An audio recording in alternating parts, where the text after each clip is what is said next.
Good day guys, in this video we'll show you how to fix the error 2503 in Epic Games. It's actually not that hard.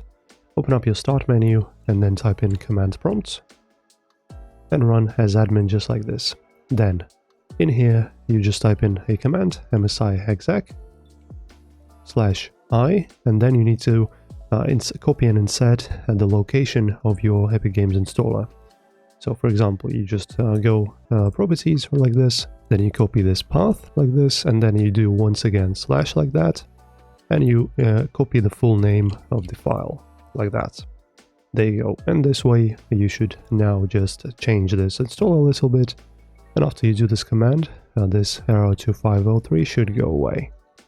If this helps guys, don't forget to leave a comment if it did, share some feedback, and do not forget to like the video and subscribe, and I'll see you in the next video.